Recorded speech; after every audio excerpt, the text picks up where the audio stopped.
Hello. How are you today? Pretty good. Good. Yeah, nice. Uh, my name is Troy. Okay. I'm from Canada. Uh, And yourself? yeah, nice to meet you too. My name is Aki. I'm from Japan. Where in Japan? Shizuoka. It's not Okay. big city. Between there is near Mount Fuji. Ah, Uh, nice. yeah, I know Mount Fuji, of course. Very famous. good. Uh, okay. Thank you. And why are you learning English? Is it for work or travel? Why do you need English? Travel, travel. Okay. Uh, y- Last year, 2 years ago, I quit job. So I started traveling by myself for 11 countries. Okay. Uh, So a lot of countries. yeah, Good yeah, for yeah. you. One of uh, I have been to Canada twice. I first time when I was in university. I Okay. spent 2 weeks in Vancouver. Nice. Uh, Uh, okay, so you've been to Vancouver. yeah, Uh, was Vancouver your like? Was that a fun place for you, or what yeah, did you enjoy? yeah. More than 10 years ago. The second Mhm. time was last year when I visited Toronto. Okay, Uh, so you've been to Toronto as well. yeah. Okay, Uh, nice. Troy, I have a question. So, where do you live in? Uh, Where did you live in?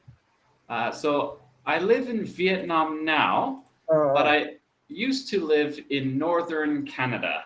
Northern So I'm from Ontario, which Montreal. is Toronto. Toronto. However, I was 2,000 kilometers from Toronto. Wow, so Yeah. far. Do you know Winnipeg in Manitoba? Winnipeg, I know. So I was 500 kilometers from Winnipeg Wow. uh, into Ontario, so just close to Manitoba, my hometown. Uh, Oh, but is yeah, this a big pretty city? far away. Oh, is uh, this a big city or mm, countryside?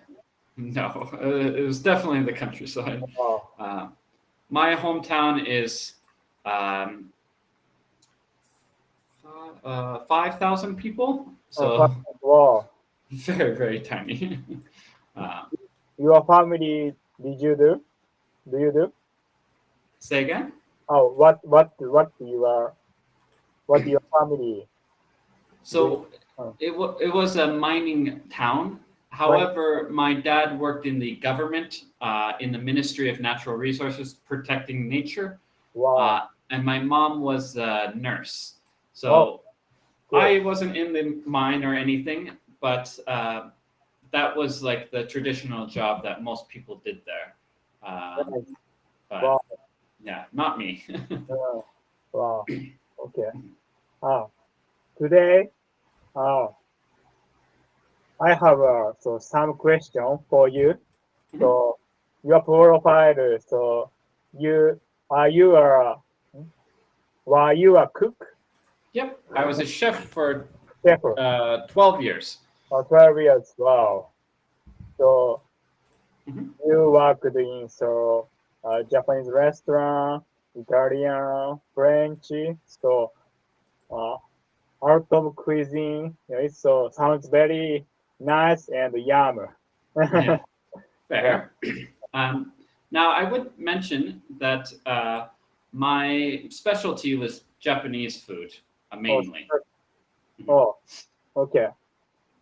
Today I have five question for you.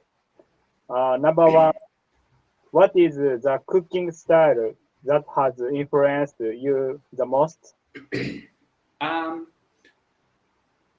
well, I would have to say Canadian food.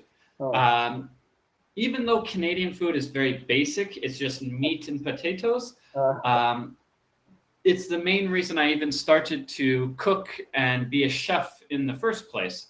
oh, I started to cook with my grandma at 5 years old, either baking like muffins or something, or cooking simple dishes. Uh, So even though I don't really use that much Canadian cooking anymore because it's not really that good of cooking, it was definitely the biggest one because it made me want to be a chef in the first place. wow. Wow. When I visited in Toronto, I ate pudding. Mhm. Uh, One of the few Canadian foods. it looks Yeah. good. So with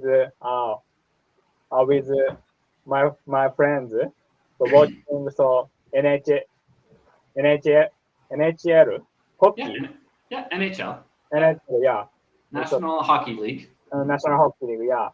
Toronto Maple Leafs, so uh, playoff season. So Okay. uh, downtown in Toronto, It's very crazy. excited. Oh yeah. Yeah. Fair enough. Now, I wasn't a Toronto fan. My brother was a Toronto fan. uh, Uh, I really liked Winnipeg back in the day, uh, but then Winnipeg lost their team for like 12 years or something. But they have their team again, so I wow. cheer for Winnipeg now. But yeah, Uh, anyways. I are you cheering Winnipeg team in NHL? Yes, Wow. but unfortunately, I don't have lots of time to watch sports anymore, so Uh, I don't really watch that uh, much. okay. Okay. Thank you. Next question. Among French, Italian, and Japanese cuisine, which do you find the most challenging? French, Oh, easily. wow. Uh, Italian and Japanese, uh, uh, they're they are. I like to call them simple perfection. They're Simple. not very complicated. Like it's a few ingredients, but you have to perfect them in the best way possible. So, for example, sushi, Sushi. three ingredients, right? Mhm. Rice, vinegar, and fish, Uh, right?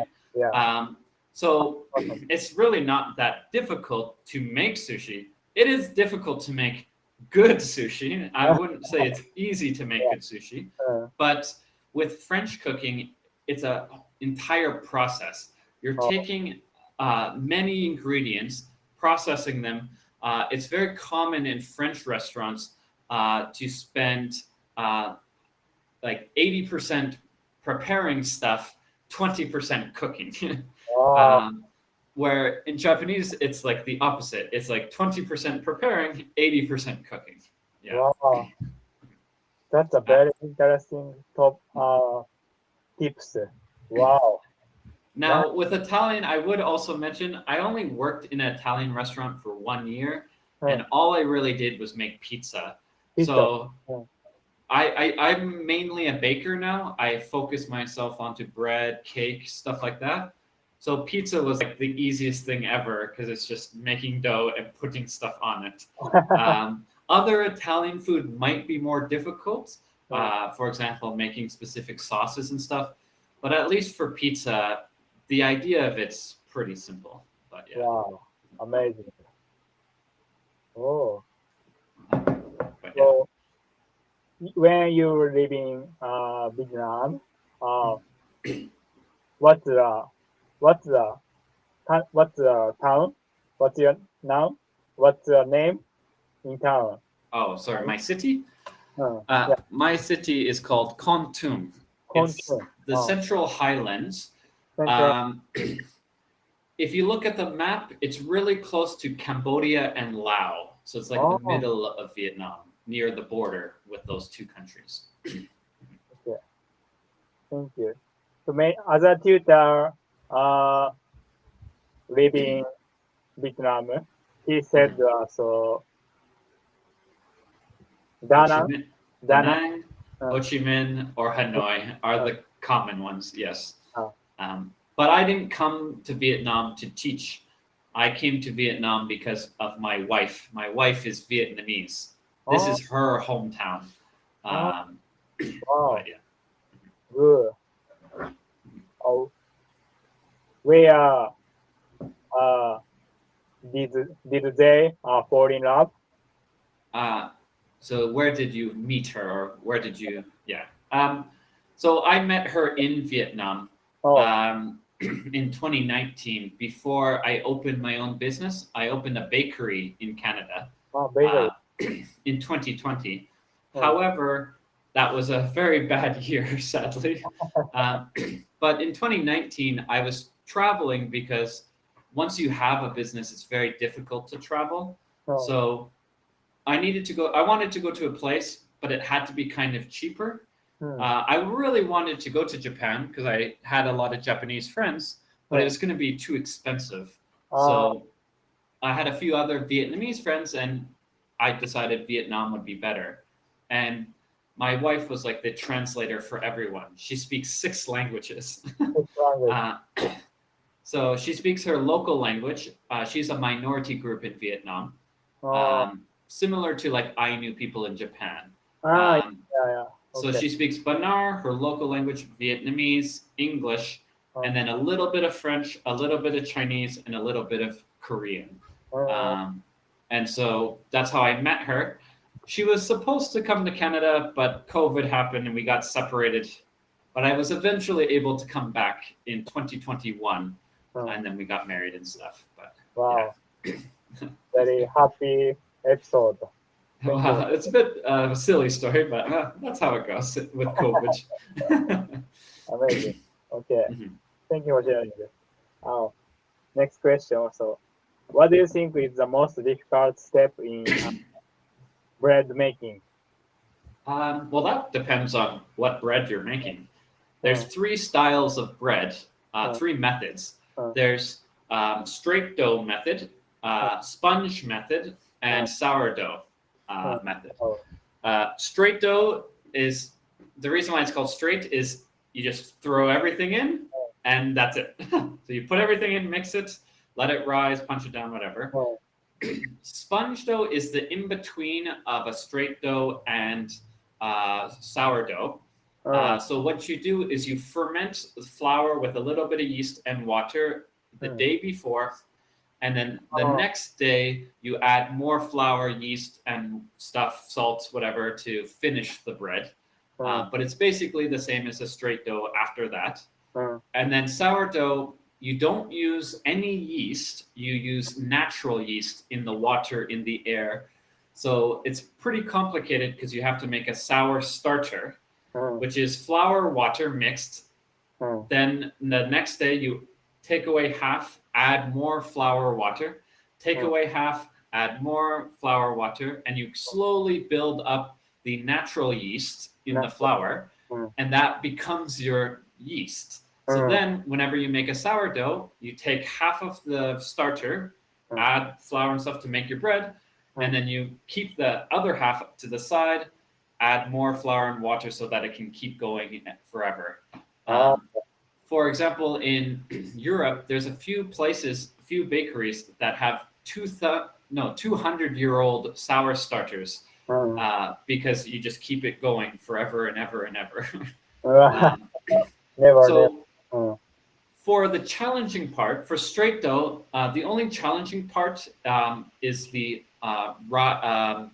first and second rise. hmm, So you let the dough rise so that the yeast basically gets everywhere. It'll double in size. You punch it down, make it flat again. Then you mold it back into the shape you want, hmm, and then you put it on your tray or your pan, whatever you're going to bake it in, and then you let it rise for another to about 1.5 times, like hmm, 50% bigger, hmm, and then you bake. The hmm, reason why this is the hardest part, mainly straight doughs are simple, but the reason why this is the hardest part is if you go too much on either one of these, hmm, um, if you go too much on the first part, hmm, yeast makes 2 things: carbon dioxide hmm. and alcohol. Oh, Um, that's why yeast is used for making beer and stuff. hmm, So the carbon dioxide is your bread rising, getting bigger.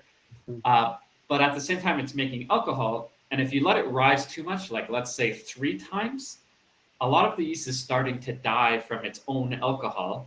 And hmm. so if you bake after that, it's going to rise a little bit because it's already rise too much. And then the same thing happens with that 1.5 times bigger. If you go too much with that, the yeast dies and then it won't rise in the oven as well. So that's generally the hardest part. Again, straight dough is pretty simple. Sponge, it's the same thing because it's basically the same idea. The only problem is if you forget about it, but like if you're already making bread in a bakery, you're not forgetting about it, right? That's a silly problem. And then sourdough has the funniest problem, which is your starter is alive. So you have to keep feeding it. If you don't feed it, it will die. So for example, even if you're not using the starter, every few days you need to get rid of half of it and add more flour and water.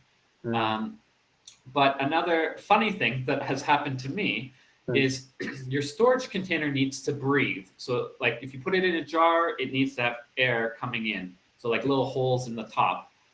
Well, I did that before, but then it rose to the top and then dried out. So it sealed the can. And then when I opened it up, because it's getting more and more air, what happens when you open a pop can? It goes, right? So I opened it and it like exploded all over my roof. So that would be the funniest one. So again, the hardest part for sourdough is, well, there's two hard parts. One, keeping your starter healthy and working properly. And then the second part is this natural yeast is not as strong as commercial yeast that you put in normal bread nowadays. So your bread won't rise upwards because it takes so much longer to rise. It will rise sideways. So you have to put sourdough into a container so that the container helps it rise upwards. So it's very common for bakers to put sourdough in baskets or in bowls so that it rises upwards rather than sideways. But yeah, so that can be an issue as well. But thank you so much. You are a professional bakery chef. thank you. It's a very detailed expression. It's a very good explanation. Troy, I have a question. What's the most good at making? One of three. Well, what is your specialty? Is Special. what you said. So for bread, none of them. I was not a bread baker. I was a pastry chef. So I focus things like croissants, pie, cake. Like I used to make wedding cakes and stuff. I think I might have a picture I could show you of a wedding cake. But yeah, wedding cakes was the big thing I focused on. Sponge, pound cake, all of that kind of stuff. I did a lot of. Where is it? I remember. Here it is. So like I did wedding cakes like this in the past. So yeah, I've done a lot of stuff like that for my stuff. So bread, obviously straight dough and sponge are pretty easy and I can do them very easily. Sourdough, sometimes I still make mistakes because it's just not my specialty. Wow. What's your motivation for making bread or some cuisine? Well, when I was 5, I started to cook with my grandma. Not cook, bake with my grandma because baking's pretty safe, right? Just mix it and then grandma can put it in the oven, right? The oven's the only dangerous part. So I would do all the other parts of baking and my grandma would do the dangerous oven parts. So yeah, I've been able to start ever since I was 5. And because of that, I still remember like making grandma happy with that and making my family happy by giving them that type of food. So that's kind of the motivation to start in the first place. And then personally, I also like that more physical work. I like computers and stuff, but for work, I'd rather do something with my hands rather than just sitting in an office or something. Oh, it makes something cuisine. Wow, nice. Amazing. I should also mention for cooking, the only reason I started cooking was Mm. because my hometown was so small, it didn't have a bakery. Oh, So the only way I could get oh, experience at a young age, because I started to work when I was 12, mm. was to work in a restaurant so I could get some food experience. And that was why I started cooking. But I've always wanted to be a baker first over Wow, cooking. Yeah. wow. You are so early working. Yeah. It was because of boredom, honestly. There's nothing to do in my hometown in the winter. It gets to minus 30, minus 40. Uh, Um, and so, yeah, at 12, I was like, so what can I do? Nothing. So I asked my mom if I could get a job, and they're like, sure, why not? So wow, that's why I started. great. So you have so great skill. So you can go anywhere. Mhm. Well, I'm hoping to open a bakery here in Vietnam. So I'm hoping that's true. Mm. I don't know if I can go anywhere. Something I've learned is my cooking style and the stuff I've learned doesn't always work in every country because different people have different favorites, right?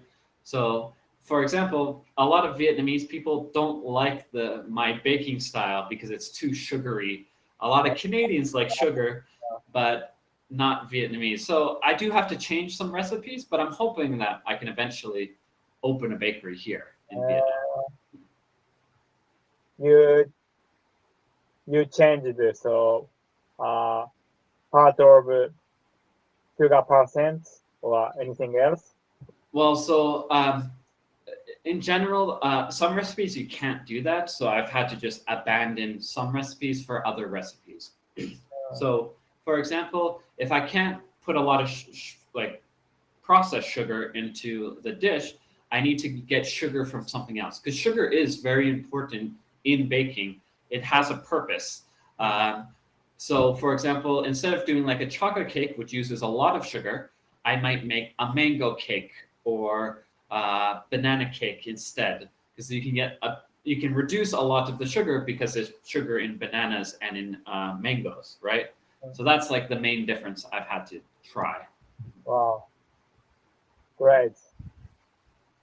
Thank you. Okay, next question. Can you tell me more about the maple syrup Yes. your family makes? Sure. Um, so we've had a maple syrup farm, or my dad has been doing maple syrup ever since before I was born.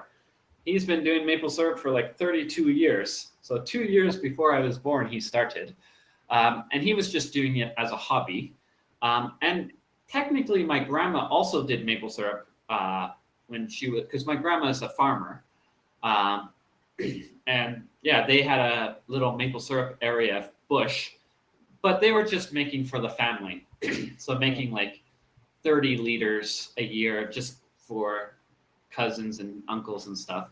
But now my dad is retired, and so he's expanded a lot into the bush, and now makes upwards of 2,000 liters Uh, a year, which sounds like a lot, but honestly, it's a very small operation. The big players in maple syrup can make up to 500,000 liters a year. So we're a fraction of those big people. My dad mainly does it as like a hobby because when you retire, he needed something extra to do. But yeah, it's always been a fun thing for our family. Every March, because maple syrup is a seasonal harvest, you only can harvest after winter. It's based on weather. You need freezing at night and positive temperatures in the day. You mm, need positive so that sap, the liquid from the trees, can flow, mm, but you want freezing at night so the trees don't create leaves. Because soon as the tree starts to create leaves, all of the sap will be in the leaves and you can't collect it anymore. Um, so you're hoping to collect the sap as it goes from the roots up the tree into the leaves. and you're trying to collect a little bit as it comes. But yeah, it's a bit of fun. Amazing. Wow. Oh, And it's very simple. All you do is boil. So you collect this liquid from the trees by drilling in. We put tubes and use a pump to tube it out because it's a big forest. If we did buckets like the old days, it would be way too difficult to do it like 10 or I think we have 2,000 trees. So 2,000 buckets carrying to the boiler would be too difficult. So we have like a pump system that uses tubes that we connect to every tree. And then it goes into a big tank, and then we boil with a wood fire. We prefer wood because it gives a better flavor. Now with the more commercial ones, like the ones you will buy from the grocery store, they use gas because it's easier, right? It burns faster, and you can turn off gas because maple syrup is very unique where it needs to be 66% sugar. If it's 67% sugar, it will crystallize at the bottom and make solid sugar. And if it's 65% sugar, it won't have enough sugar and it will go moldy really quickly. So you have to be perfect. So for commercial uses, you need to have propane because you can just turn it off, right?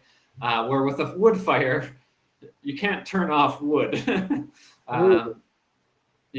So what we like to do is we do 80% of the boiling, no, probably 90, maybe 95% of the boiling with wood to get that flavor. And then the finishing we do with propane gas so that we can turn it off so we don't go too high or too low on the sugar content. Wow, thank you. Thank you for sharing. So, when I visited in Vancouver, I bought maple syrup as a souvenir. It's a very nice souvenir. So, my family, I gave them for my family. Nice. They said me, it's a great, so sweet and so delicious. So my family. Sorry, go ahead. Uh, I was just going to add one other thing to remember about maple syrup as well is there is different grades to maple syrup. It's not about quality or anything. It's about how much you have to boil. At the beginning of the season, there's lots of sugar. So you boil less and you get lighter maple syrup. By the end of the season, it has less sugar in the sap and you have to boil more and you get darker maple syrup. So something that you should try next time you come to Canada is like the different grades because the lighter it is, the sweeter it is, but the darker it is, the more caramel flavors you get or the more unique flavors, I think. So I like darker maple syrup personally. You like a darker maple syrup. Okay. Thank you so much. Our last 1 minute, so it's closing this lesson. Thank you for sharing your so great summer episode. So you are very smart and I make sense easy. You are okay. So you would say that like I can make you understand easier. I can make it sound understand. Thank you so much. So I like it. So you are talk. I want to make a reservation for your lesson. Are you okay? Yeah, of course. I work 6 days a week. There's plenty of time to find me. So yeah, I hope to see you soon and have a great weekend. Okay. Okay. Bye.